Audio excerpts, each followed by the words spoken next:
My initial plan, I wanted to be an illustrator for the Hallmark car company.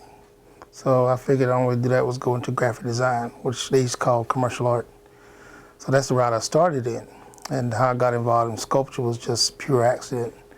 I was on campus taking a summer class in East Carolina, and I heard this commotion going on, so I peeked around the corner, and I saw this little old man, about 5'5", with a white beard, bald head, and some students struggling with this piece of stone on this truck. And it was halfway on, halfway off.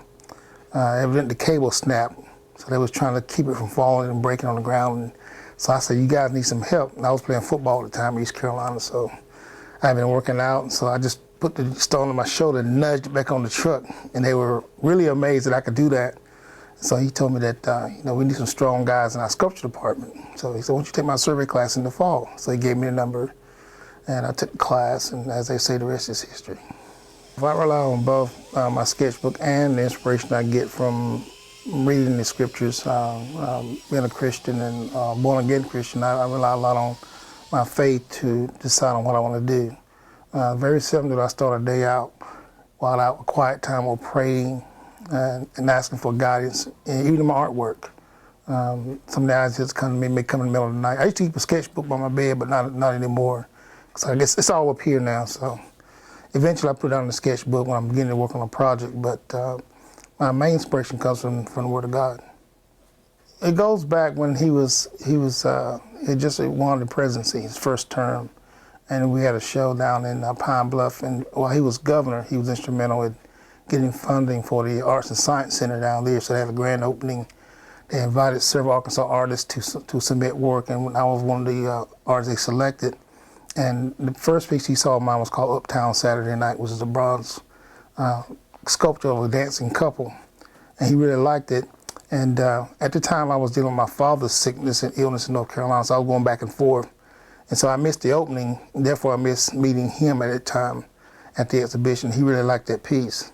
I wrote and we corresponded by mail. And then of course some things happened. Situations came up where he got on the back burner because other things took priority. And that was the first time he saw my work, became familiar with it.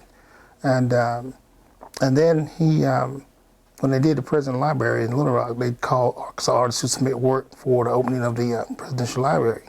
So I had done a sketch of him when he was campaigning. He was on a Senior Hall show, and he was playing the saxophone with the shades on it.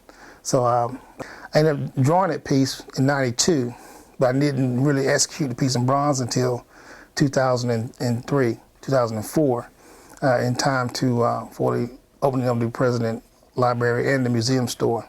As a result of that, he ended up selecting my piece to make replicas of to sell in the museum store. I got a letter from a young lady, a card, 3 or 4 days ago from St. Louis. She saw my work at a show, wrote me a letter, and told me she wants to be a sculptor, just like me, and what can I do to help her succeed. So I'm in the process of writing her back.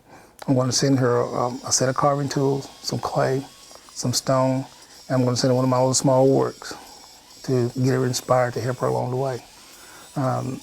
Work by example is the biggest thing I can do for a student. If a student see their instructor or teacher being successful in doing shows, writing proposals, doing commissions, that gives them an incentive to try to do their best. So I try to create by example.